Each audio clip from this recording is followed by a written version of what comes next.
আসসালামু আলাইকুম। আজকে মঙ্গলবার। আপনি দোয়াটা আজকে একবার আমার সাথে পড়ে যাবেন। ইনশাআল্লাহ জান্নাতটা আপনার হয়ে যাবে। আপনি পরকালে নিশ্চিন্তে জান্নাতে চলে যেতে পারবেন। কোনো প্রকার ভয়, ডর আপনার মধ্যে আসবে না। কারণ এই দোয়াটা পড়ার ফলে আপনার গুনাহ একদম শেষ হয়ে যায়। আপনি যে গুনাহ ইচ্ছা করে করেছেন সেটা শেষ হয়, যেটা আপনি অনিচ্ছায় করেছেন, অজান্তে করেছেন সেটা মাফ হয়। আপনার গুনাহ সবটাই শেষ হয়ে যাবে।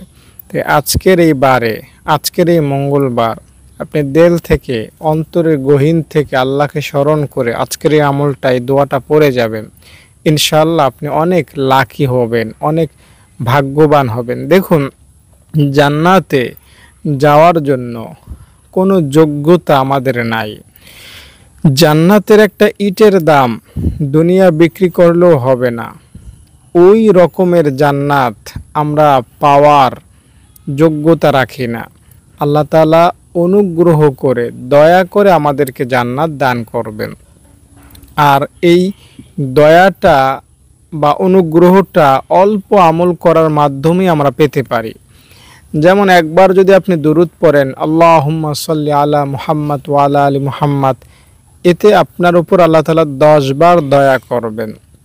আল্লাহ তাআলার একবার দয়া বা এক ভাগের 100 ভাগের 1 ভাগও যদি আপনি দয়া পেয়ে যান, তাহলেও আপনি জান্নাতি।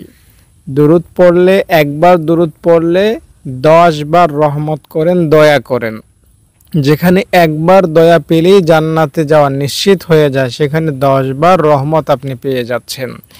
তার মানে কারো জবান থেকে আজকের এই মঙ্গলবারে যদি দুরূদ শরীফ বের হয়, আল্লাহুম্মা সাল্লি আলা মুহাম্মাদ ওয়া আলা আলি মুহাম্মাদ, অথবা সাল্লাল্লাহু আলাইহি ওয়াসাল্লাম, এরকম কোনো একটা দুরূদ যদি কারো মুখ থেকে বের হয়, সে ধরেই নিতে পারে যে আল্লাহ তাআলা তাকে জান্নাতের মেহমান বানাবেন।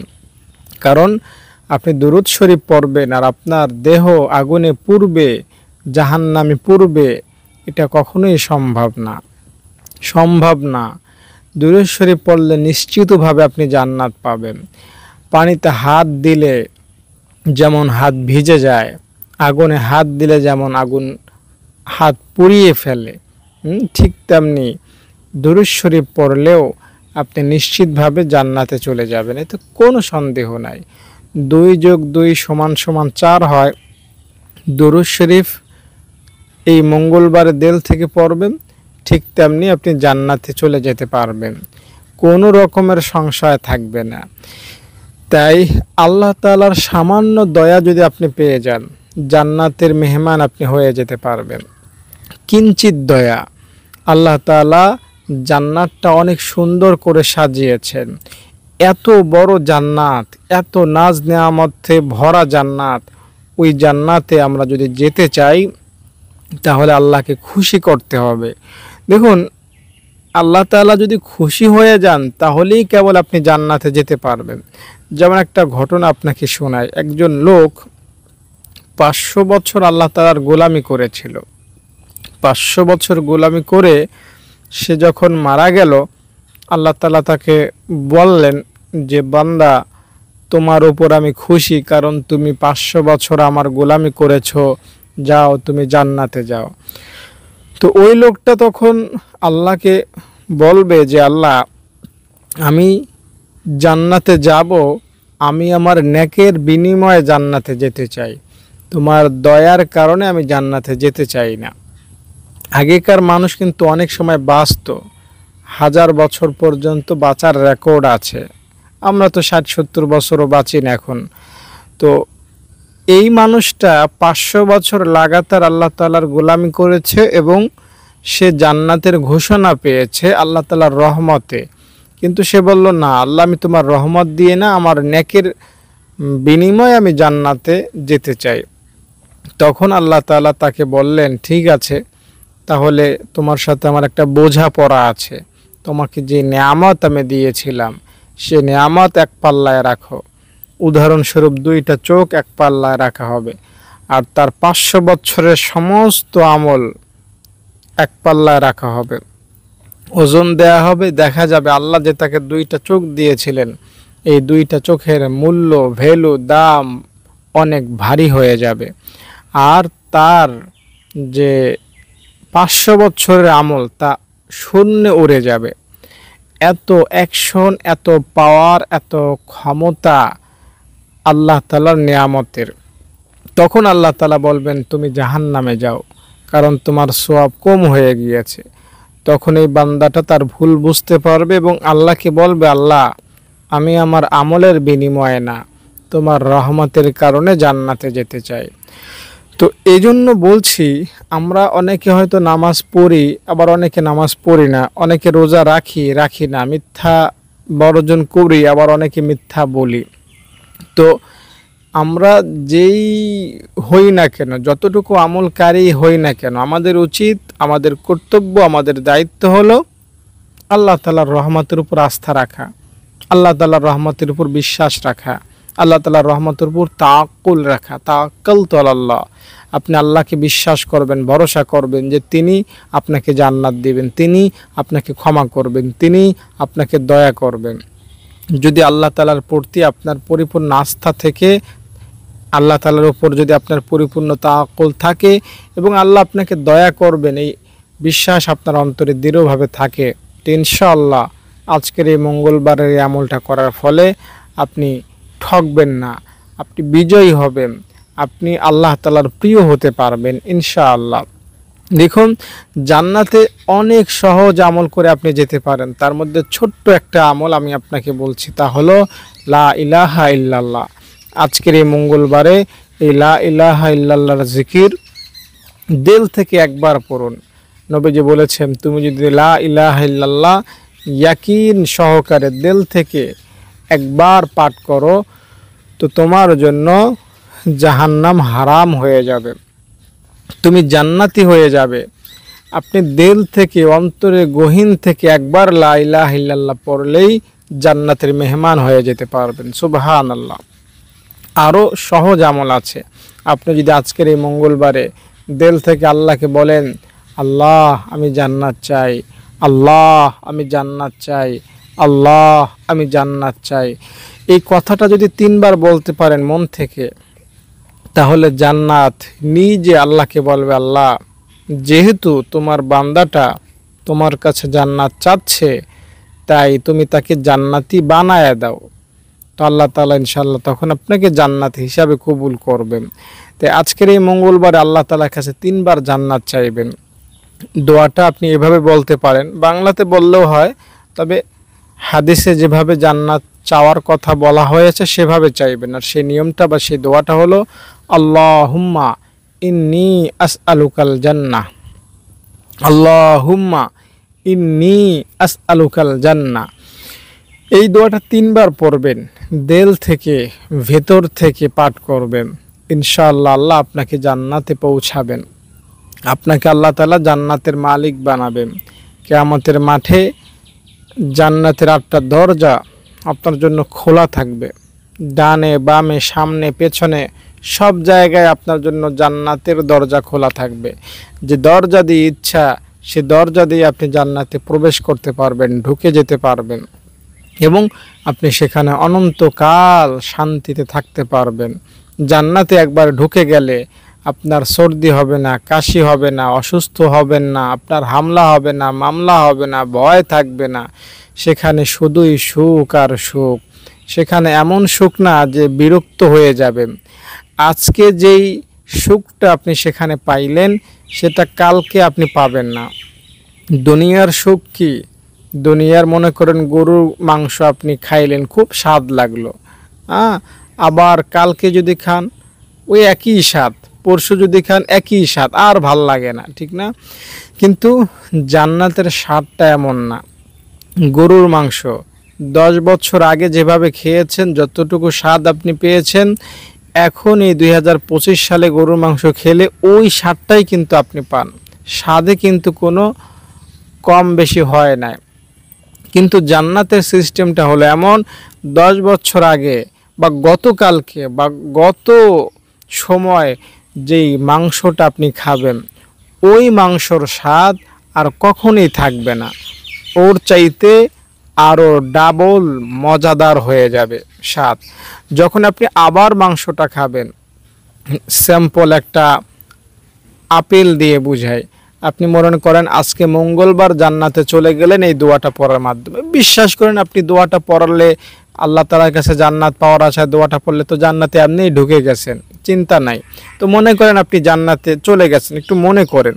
তো আপনি জান্নাতে গেলেন, একটা আপেল দেখলেন আপনার সামনে চলে আসলো, আপনাকে পারতেও হবে না, কেমিক্যাল যুক্ত আপেল না, ভেজাল না, একদম ফ্রেশ আপেল আপনার কাছে চলে আসবে। তো আপেলটা আপনি খাবেন, ঠিক আছে। আপেলটার মধ্যে নানান রকমের স্বাদ পাবেন, নানান ধরনের স্বাদ পাবেন। এবং আপনি যখন পরের দিন বুধবার আবার আরেকটা আপেল খাবেন, তো মঙ্গলবার যেই ধরনের আপেল খেয়েছেন ওই রকমের আপেল আপনি পাবেন না। ওই স্বাদ আর আপনার মুখে থাকবে না, বরং ডাবল স্বাদ চলে আসবে। আবার বৃহস্পতিবার আরেকটা আপেল যখন খাবেন, তো মঙ্গলবার বুধবার যে আপেল খেয়েছেন মনে হবে ওগুলো কিছুই না এই স্বাদের কাছে। শুক্রবার যখন আবার আরেকটা আপেল খাবেন, তো তখন মনে হবে যে গত 3 দিন যে আপেল খেয়েছি ওগুলো এই আপেলটার কাছে কিছুই না। এভাবে যত দিন যাবে আপেলের স্বাদ ততই বৃদ্ধি পাবে, ততই বৃদ্ধি পাবে। এটা হলো জান্নাতের নাজ নেয়ামত ভোগ করার একটা উপায়। জান্নাত যদি এমন হতো যে স্বাদ একই, আনন্দ একই, কোনো পরিবর্তন নাই, তাহলে সেখানে কোটি কোটি বছর আপনি থাকতে থাকতে একদম বোরিং হয়ে যেতেন, আপনার কাছে আর ভালো লাগতো না জান্নাতটা। বাস্তবেই দেখবেন যে কোটিপতি, তার ঘরের মধ্যে বাড়ি আছে, গাড়ি আছে, সুইমিং পুল আছে, একটা ফকির বা একটা মিসকিনকে যদি ওই রকমের একটা রাজকীয় প্রাসাদ আজকের জন্য দিয়ে দেওয়া হয়, ও মহা খুশি হয়ে থাকবে। এত বড় সুইমিং পুল, এত বড় বাড়ি, 10 তলা লিফট আছে, এই সেই, এতগুলো ফার্নিচার, ল্যাপটপ, কম্পিউটার, টিভি, এত এত হাইফাই ডেকোরেশন, একজন গরিব যেগুলো কখনো ভোগ করে না তাকে যদি এগুলো দিয়ে দেওয়া হয় তাহলে সে কিন্তু মহা খুশি হবে। কিন্তু যে সর্বদাই এগুলো ব্যবহার করছে, যেগুলো বানাইছে, যেই মালিক, যেই ঘরের মালিক, যেই বেচারা, ওই বেচারার কাছে এগুলো আর ভালো লাগে না। ব্যবহার করতে করতে এখন বুড়ো হয়ে গেছে, এগুলো একই, তার কাছে আর তেমন মজা লাগে না, ঠিক না? কিন্তু জান্নাতের ব্যাপারটা এমন না। জান্নাত শুধু নতুনভাবে সাজবেই, নতুনভাবে আপনার সামনে আসবে। এজন্য ওই জান্নাতে আমরা যেতে চাই। আল্লাহ তাআলার কাছে দোয়া করব যাতে আপনি জান্নাতে যেতে পারবেন, আমার জন্য দোয়া করবেন যাতে আমিও জান্নাতে যেতে পারি। তো জান্নাতে যাওয়ার জন্য আমাদের পূর্ব প্রস্তুতি থাকা চাই। বুঝতে পেরেছেন? আপনি আজকের এই মঙ্গলবারে নবীজির শানে দুরূদ পড়েন, লা ইলাহা ইল্লাল্লাহ এই কালিমাটা পড়েন, এবং যে দোয়াটা বললাম 3 বার এই দোয়াটা পাঠ করেন, ইনশাআল্লাহ আপনি মরবেন তো জান্নাত পেয়ে যাবেন। জান্নাত পাওয়ার জন্য আরও বেশ কিছু আমল আছে, যেমন আয়াতুল কুরসি পাঠ করা। 3 বার আয়াতুল কুরসি পড়বেন, জান্নাত 5 বার 5 ওয়াক্ত নামাজের পরে আয়াতুল কুরসি পড়বেন, জান্নাত পেয়ে যাবেন মরার সাথে সাথে। আপনি যদি রদিতু বিল্লাহি রব্বা এই দোয়াটা শেষ পর্যন্ত 3 বার সকাল সন্ধ্যা পড়তে পারেন, তো আপনি জান্নাতে চলে যাবেন। আপনি যদি সাইয়্যিদুল ইস্তিগফার সকালে একবার বিকালে একবার পড়তে পারেন, আপনি জান্নাতে চলে যাবেন। আপনার যদি একটা কন্যা সন্তান থাকে, তাকে যদি আপনি দ্বীনি শিক্ষা শিক্ষিত করে ভালোভাবে লালন পালন করতে পারেন, তো আপনি একটা জান্নাত পেয়ে যাবেন। এছাড়াও জান্নাত পাওয়ার আরও অনেক আমল আছে, সেগুলো আপনি করতে পারেন। ইনশাআল্লাহ খুব সহজে আল্লাহ তাআলা আপনাকে জান্নাতের মালিক বানাবেন। আল্লাহুম্মা আমিন। হে আল্লাহ, যারা এই ভিডিওটা দেখলো জান্নাত পাওয়ার আশায়, তাদের নামটা তুমি জান্নাতের খাতায় লিখে দাও, তাদের নামটা তুমি জাহান্নামের খাতা থেকে কাইটা দাও। আল্লাহ, যে ভাই বোন আমাকে লাইক করে, কমেন্ট করে, আমার ভিডিওগুলো ধৈর্য সহকারে দেখে, তাদের উপর গাইবী সাহায্য নাজিল করো। আমার এই সমস্ত ভাই বোনদের উপর তুমি দয়া করো, তাদের মনোবাসনা পূরণ করে দাও। আল্লাহ, তুমি দুনিয়ার প্রতিটি মুসলমানকে জান্নাতি হিসাবে কবুল করো। আল্লাহ, প্রতিটি মুসলমান নর নারী যারা কবরে শুয়ে আছে, তাদের কবরটা তুমি জান্নাতের বাগান বানাও। সুবহান রাব্বিকা রাব্বিল ইজ্জাতি আম্মা ইয়াসিফুন ওয়া সালামুন আলাল মুরসালিন। আল্লাহ, আজকে মঙ্গলবার এই আমলটা যারা করবে, নিয়ত করেছে আমার দর্শক যারা এই ভিডিওটা দেখলো, আল্লাহ কালিমা পড়বে, দোয়াটা পড়বে, আল্লাহ দুরূদ শরীফ পড়বে, যারা নিয়ত করলো, আল্লাহ তাদের নিয়ত অনুযায়ী তাদেরকে আমল করার তৌফিক দাও। আল্লাহ আমরা সবাই তো চাই তাহাজ্জুদ পড়ব, হজ করব, উমরা করব, যাকাত দিব, 5 ওয়াক্ত নামাজ পড়ব, মিথ্যা বলবো না, সুদ খাইব না, কিন্তু শয়তানের কারণে আল্লাহ পেরে উঠি না, আমরা শয়তানের কাছে বারবার হেরে যাই। তো আল্লাহ আমাদেরকে তুমি সাহায্য করো, আমাদের উপর দয়া করো আল্লাহ। আজকের এই মঙ্গলবার এই আমলগুলো আমাদেরকে ভালোভাবে করার তৌফিক দান করো। সুবহানা রাব্বিকা রাব্বিল ইজ্জাতি আম্মা ইয়াসিফুন ওয়া সালামুন আলাল মুরসালিন বিরহমাতিকা ইয়া আরহামার রাহিমিন, আমিন। দর্শক, যারা ভিডিওটা দেখলেন মন থেকে দিল থেকে তাদের জন্য দোয়া করলাম, আপনাদের আমলটা যাতে করার তৌফিক হয়, আপনারা আমলটা করবেন অবশ্যই। আর যারা ভিডিওটা শেষ পর্যন্ত দেখলেন সবার কাছে অনুরোধ থাকলো একটা লাইক করবেন আর কমেন্টে আমিন লিখে যাবেন। যারা যারা লাইক করলেন, আমিন লিখলেন, সবার জন্য মন থেকে দোয়া করি আল্লাহ তাআলা আপনাদেরকে মক্কা মদিনায় জিয়ারতে নেওয়ার তৌফিক দান করেন, আল্লাহ আপনাদের গায়বী সাহায্য দান করেন, বিপদ আপদ বালা মুসিবত থেকে আপনাদেরকে বাঁচায় রাখেন, আমিন। আসসালামু আলাইকুম। আরেকটা অনুরোধ, আমার মাদ্রাসায় আপনারা যদি দান করতে চান আমাকে ফোন করবেন বিস্তারিত জানতে ইনশাআল্লাহ। ছাত্রীরা, তোমাদের হাতে কি? তোমরা কোরআন শরীফ পড়তে পারো? তোমরা কোরআন কোথায় শিখেছো? এই মাদ্রাসায় পড়তে কোনো টাকা দিতে হয়? আসসালামু আলাইকুম দর্শক, আমি আব্দুল আজিজ, এরা আমার ছাত্রী। ছোটরা বলো আমিন, সবাই বলো আমিন। আল্লাহ তাআলা তার গুনাহ মাফ করে দেন, তাকে সুখে রাখেন, নিরাপদে রাখেন, সুস্থতা রাখেন, সম্পদে রাখেন, সম্মানে রাখেন, সবাই বলো আমিন। মৃত্যু পর্যন্ত যাতে তিনি মাদ্রাসা, মসজিদ, এতিমখানায় গরিব অসহায় বিধবাদের পাশে থাকতে পারেন, সবাই বলো আমিন। তার অন্তরে আল্লাহ তাআলা ইসলামের মায়া মহব্বত, কোরআনের মায়া মহব্বত ঢুকিয়ে দেন, সবাই বলো আমিন।